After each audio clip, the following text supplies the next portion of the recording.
Ian, in your knowledge of the Enneagram, I would imagine you have, and I know you're going to say you don't, but I would imagine you have some kind of superpower in the ability to figure out, not to figure out if somebody's a 2 or 3, but if you already know they're 2 or 3 or a 9 or 8 or 7, there's probably a way that you can interact with that person and win. Last time you were on the podcast, we sat down for coffee a few days before, and you knew, because I was a 3, to get to the point quickly. Yes. And we had the most wonderful coffee because, you got to the point quickly. I imagine that's part of it.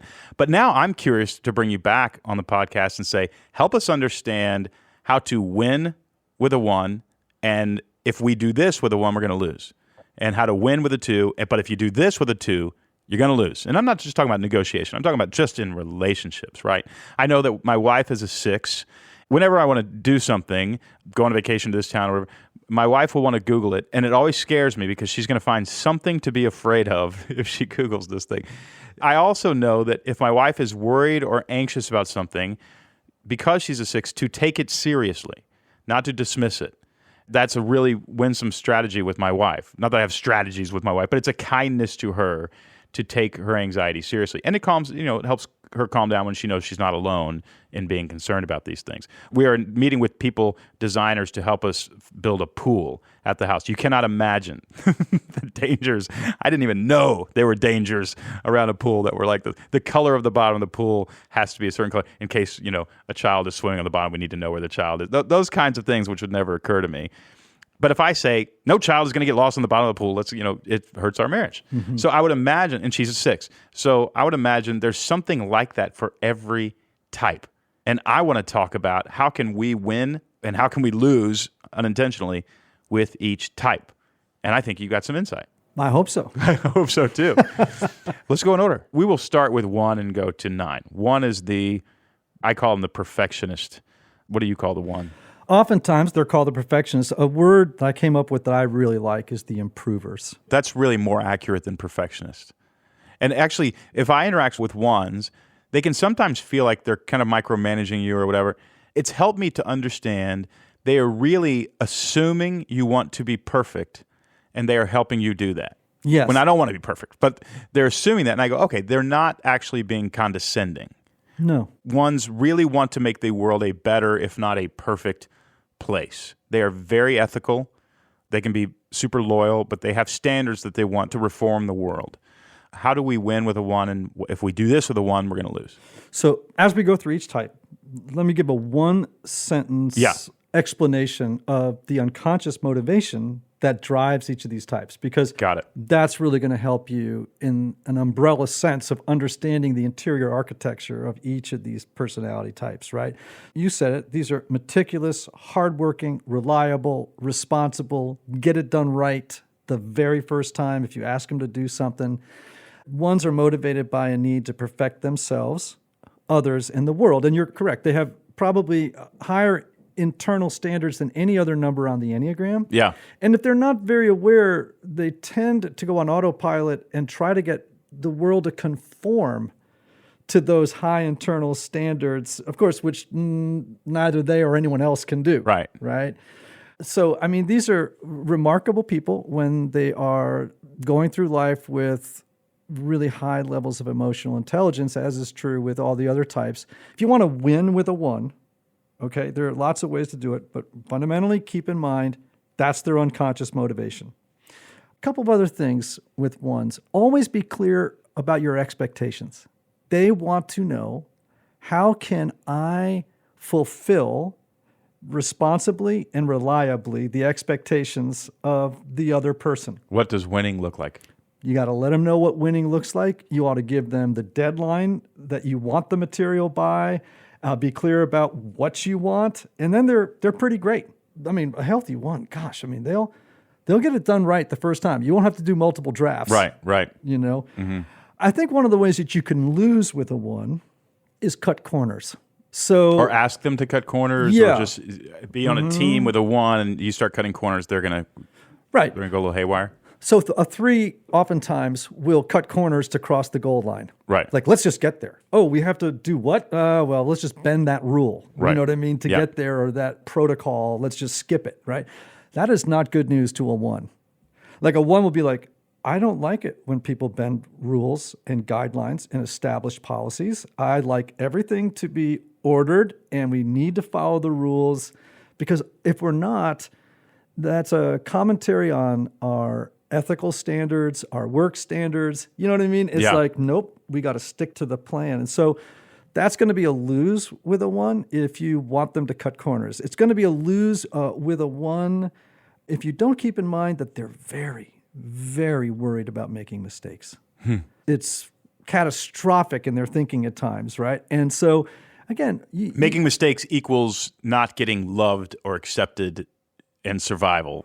Survival way. Yes, ones are very concerned with goodness in the highest sense. I've noticed this hadn't happened much, but I've noticed my friends who are 1s, whenever they are accused of sort of not being perfect or not being good, which sometimes happens. Yeah, it is devastating to them. Yes, so they're very fixated on appropriateness and being good. You know, 1s can sometimes be a little too buttoned up emotionally, and in part because they're worried that if they relax and let their hair down a little bit, they may act inappropriately or in a way that doesn't conform with their ideal of what goodness looks like, being good looks like.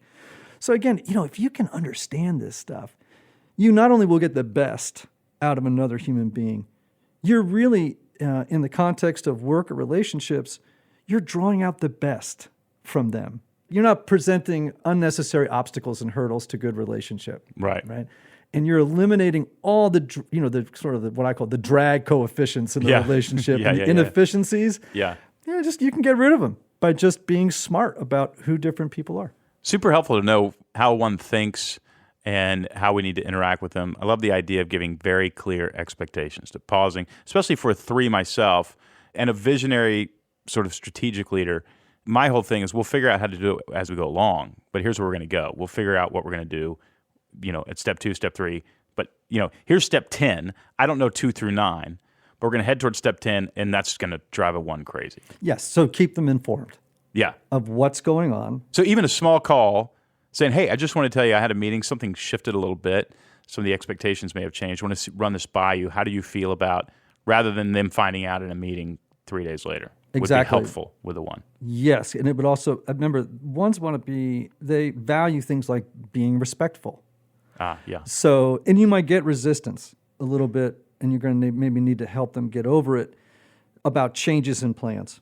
You know, why are we doing that? It's not following what we established as the way we're going to do this. I had this figured out in my head. Yes, and I've committed myself to it now, and because they're also going to worry that when you change the plans, like, well, now I'm not prepared to do this perfectly. Like, you just changed the plan, and I have to kind of reestablish what perfection or improving in the situation looks like. That just creates unnecessary anxiety for them. Yeah. All right. 2, type 2. Yeah, the nurturer. Yeah, the nurturer, sometimes called the helper or the giver. Let's just talk about the unconscious motivation of the 2, because we always want to keep that in mind. 2s are motivated by a need to be needed and loved and appreciated. Okay? And we all have that to some degree, but 2s, it's really there. Well, we all have, I would say, all 9 of these motivations working inside of each of us. It's just that with each type, 1 tends to be dominant. It stands out among the other 8, right, as being their thing. It's their default mode.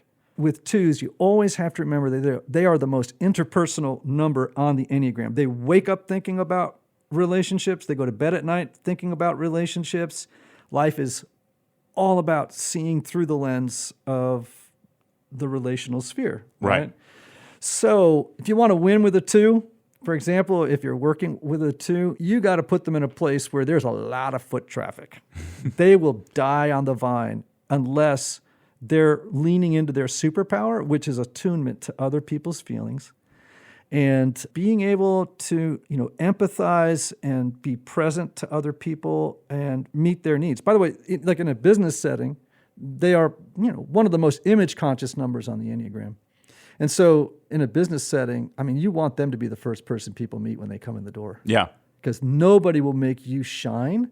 This is why they're great in HR. They can hire the best people, because they will say, why should I even have to ask you? This is going to be the best place ever. And they've really put a great face on organizations. Right. Fantastic people that way. They're also just great. On our staff, I'm surrounded by twos at StoryBrand. And I noticed really quickly, we were celebrating everybody's birthday. So I was like, hey, we're going to have a lot of people on staff here. When we get to 200, that's 200. We're shutting down the office 200 times.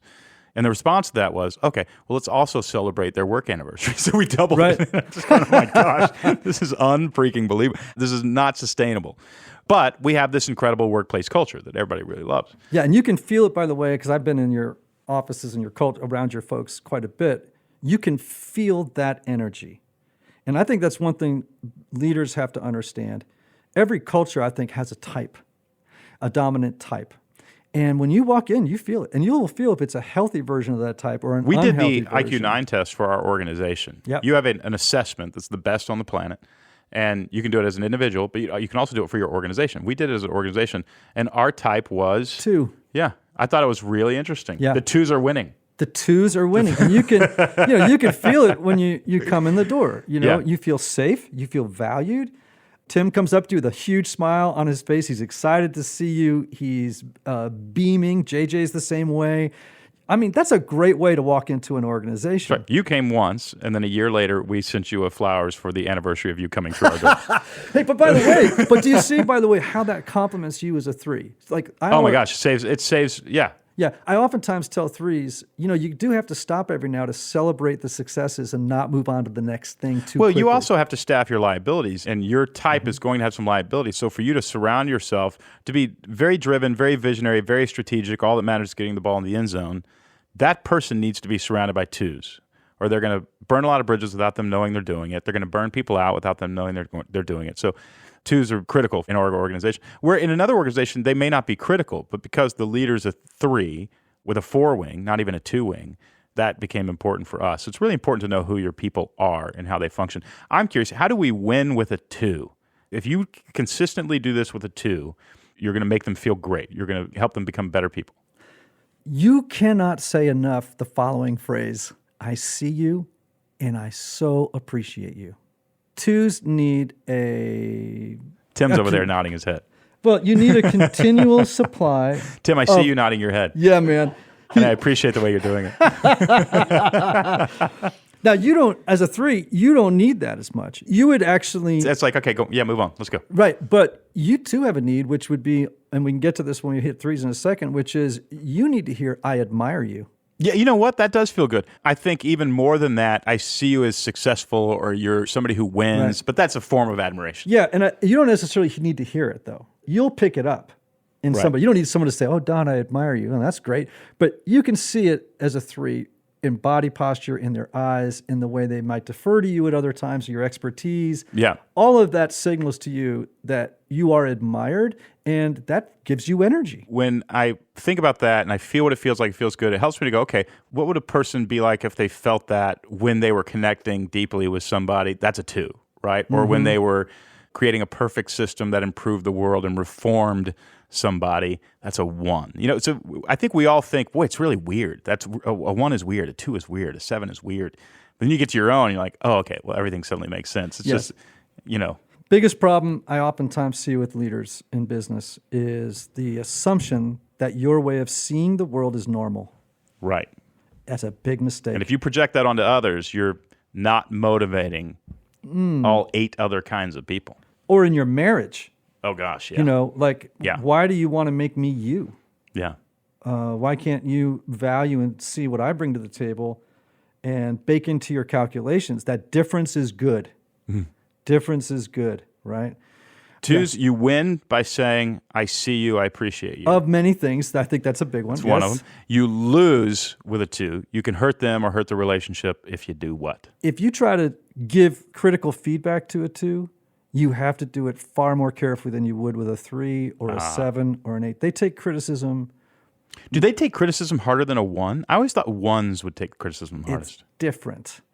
You can be critical of a 1, giving good feedback to a 1, as long as you do it in a private setting. Never criticize a 1 in public. Because what they may do is deflect responsibility, because they certainly don't want to be viewed in public as a person who made a mistake or didn't do a good job. So an unhealthy one, if you said, hey, why wasn't this report on my desk this morning at 8:00 when I asked for it? And you're looking at the one may say, I didn't do that, Bob did it. Right. So you'll get a deflection sometimes with a one. They don't want to own the mistake, particularly in public. If you set a time with them and say, I want to talk to you about that report. Can you see me this morning at 10:00 in my office? They'll come. You can tell them the news, and they'll receive it if you do it respectfully, honoring their fundamental desire to do it right, even if they miss the mark. With a 2, it's personal. The relationship feels threatened to them. And when they feel a relationship is experiencing some kind of disturbance or rupture, they get very anxious and worried. And so when you do a performance review or you're in a friendship with them and you have to bring something, you just have to titrate the energy. Do you know what I'm saying? Like, just dial it back appropriately, realizing that. Do you affirm the relationship in the midst of that criticism? Do you say, totally, man, you got to know I love you, or, our friendship is really great. Don't worry about that. However, it's like whatever. I can't remember what the name of the sandwich is. You give positive feedback. That's right. Not negative feedback, but, critical feedback, and then followed by positive feedback. That's right. You got to sandwich it in there so that when they leave your office. These are good techniques for every type. I mean, it's necessary for 2s, but you just have to lean into it with certain types more than others. Yeah. Okay, 3. Well, these are the best numbers on the Enneagram, right? So 3s are motivated by a need to succeed, to appear successful, and to avoid failure at all costs. Yeah. At all costs. Much agreed. Right. And so you keep that in mind with 3s all the time. So did I ever tell you the story about when I was in a company and after I left doing a day-long seminar with them, that they all put their Enneagrams on their numbers? About 300 people. Yeah. They put the Enneagram number on their door, right? Totally. So and then a lot of them had some coffee mugs that we sell with their numbers on it. Yeah. And the name of their type. In part because it's like, until you can get this on board, online in your head, these different types, your default's going to be to treat them the way that you would want to be treated. But that's not your number. So just to remember, oh, wait a minute, that underlying unconscious motivation, different than mine. When I go in this office, or when I have this interaction with this spouse, or whatever it may be, or this child, I have to keep in mind that this is in the operating system. It's deeply embedded, this motivation. And I have to make sure I honor it and keep it in mind if I want to keep this communication thing going well. So how do you win with a 3? I'd say number 1, you have to have clear expectations of what the win looks like. So in other words, give them a goal, right? Here's the goal. You got to sell this many units by, December 31st. Tell them what that is, and then incentivize them with promotions, bonuses, because they just love to know I killed it. And in fact, I exceeded expectations. And, also with 3s, to publicly acknowledge the win. Yeah. Without, being smarmy about it. But I mean, just make it clear. He won, she won. Because the 3, remember, is looking around thinking, I want to be admired by the people I work with or the people I live with, right? I think that's a great way to win with 3s. And how do you lose with them? As a 3, it's hard for me to answer that. I don't know. Be unclear about what the win is.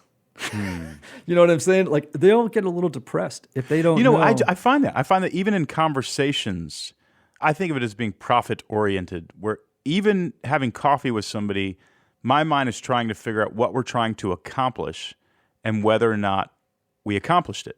Yes. And if it's just to get to know each other, I'm lost. Mm-hmm. Yes. I don't understand that. Right. And actually, I think it was a gentleman from Covey's organization who said to me recently, he said, Don, in relationships, fast is slow. Mm-hmm. And it was one of the most helpful things anybody's ever said to me, because he helped me realize, no, to win, you have to slow down and talk about unprofitable things for long periods of time. And that has been one of the most helpful things anybody's ever said to me. Because now I'll be in these conversations and I go, oh, good, we're actually going somewhere while we walk around in a circle. Yes. And I'm like, I get it. Yes. That makes sense. So we're building something, but I needed a goal. I Yes. needed here's the profit of this activity. So you've got a number of 2s on your staff. Yep. If you jump right to the task and don't Again, forget to say, how was your weekend? How was this or whatever? Yeah. How are things going? Yeah. I see you. And when they start to say things like, I feel, don't roll your eyes and say, I'm a little less concerned about your feelings than I am about what we have to do today. Yeah. You could just spend a little time honoring that, and the rest of that day is going to go a lot faster and better, and you'll get a whole lot more done if you waste your time, in your mind, honoring the difference that these twos have. They'll be on board. They'll get all energized by your acknowledging who they are. And that's not manipulation, I don't think. Yeah. I think it's just like, I got a job to do. We're in business. We got jobs to do. So let's not ignore that. We're not doing therapy 24/7 in here. Right. But just creating an environment where people are at their best because you are relating to them with emotional intelligence and wisdom. Mm-hmm. You're able to act, think, and feel, to regulate, monitor and regulate the way you act, think, and feel in the moment all day long with people, knowing what their motivations are, what makes them win, what makes them lose. You may think to yourself, I don't have time to do all this. It's a huge mistake. It seems critical to, in your organization, understand the Enneagram. And I even like this idea of, for a season, maybe not forever, putting that number on every desk, every door with this dominant motivation, even just to teach your team we're all different. Don't project your identity or way of seeing the world onto somebody else. Don't assume. It seems really critical. I'm going to give you a statement that's going to sound over the top, but Okay. I mean it sincerely. Yeah. If a company or a group of people gives me 8 hours with them, I can help them move 5 years down the road in terms of creating a team where there's less conflict, there's better communication, they understand each other, they value each other, they're given a vernacular to talk about how they're made. I mean, I go on and on and on. Think about it. It can take people years to understand another person, and even then only have fragmentary sort of ideas about what the inside world of that person is. I think it's more than 5 years. I think you're understating it. I don't think they ever get there without some sort of tool like this. Yeah. My guesses are always wrong. Sure. One of the things the Enneagram did for me, helping understanding the Enneagram, was help me understand not only that I'm usually wrong, I'm impugning people's motives. Yes. When you understand, you go, oh, they didn't mean anything by that at all. So I have a They friend. weren't trying to be offensive or, I said this to a CEO of a company not long ago. He was had made a movie in his head about an interaction he'd had with somebody, and he was spinning out stories about the interaction. And I looked at him, I said, you need to give up the old idea that you know what just happened. Oh, that's a really good thing. Yeah. And I think we all need to sit back and interrogate our assumptions that, I know what happened in that interaction. I know what just went down. It's like, you may want to step back from that. The mind wants clarity, and so it'll create a fictional story to give it clarity. Oh, absolutely. Now it just has deception. So you changed fog for deception, right, thinking it was clarity, and that just dramatically is going Absolutely. to affect things. All right, Enneagram 4. Yeah. You would argue, and I might too, the best. Certainly, there's a lot of art and thought that we've experienced because of the mind of the 4. Yeah, and just in the organizational world, and again, I think one of the stereotypes, we have stereotypes for every type. Yeah. Very unhelpful. That the 4 can't work in an organizational setting and they can't be good leaders. Nonsense. I know great 4 leaders. And you are a great 4 leader, I would say. Thank you. I would also say that... Of course, you have a 3-wing. I have a very strong 3-wing. I do. I went through a long season of thinking I was a 3, and it wasn't until I read some Enneagram literature that really helped me nail it down as a 4. I don't have any doubt about it now.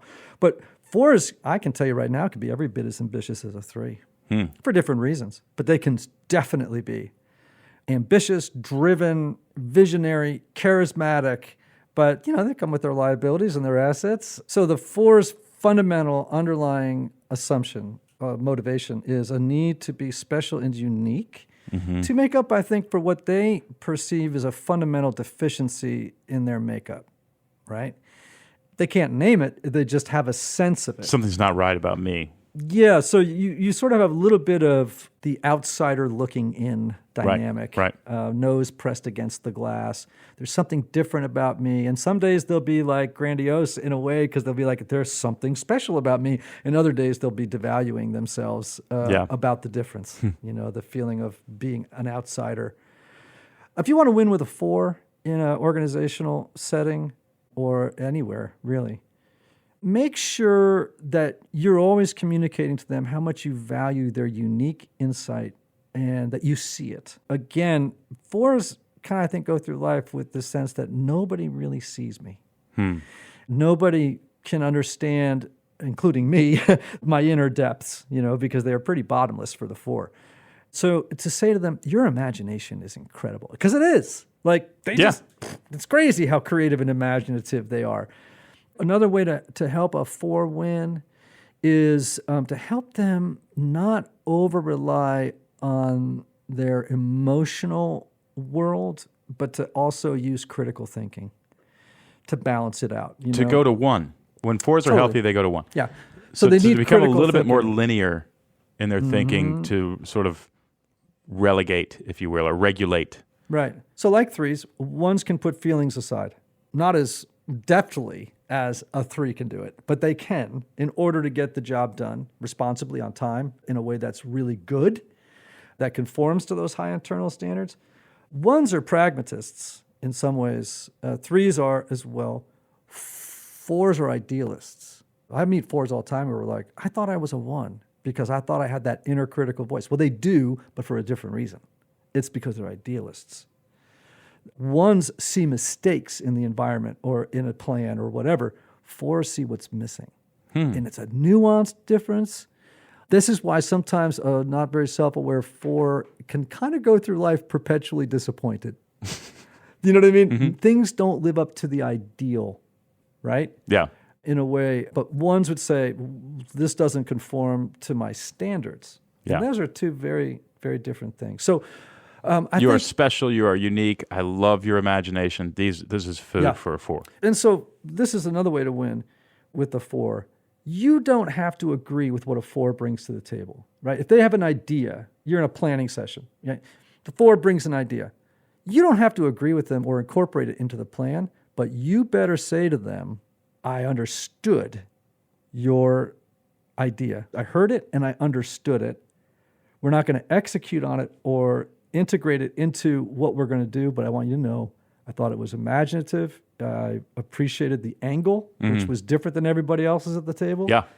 Because if they feel misunderstood, it's not gonna go great for you. Another way, if you want to help a 4 lose, is compare them to somebody else, because it'll activate envy in them in a way that will be very unhealthy. So if you said to a 4, why can't you write copy like John or Betty? You know what I mean? The 4 will not write better copy. They'll spend the whole day looking at John or Betty, feeling envious and bitter.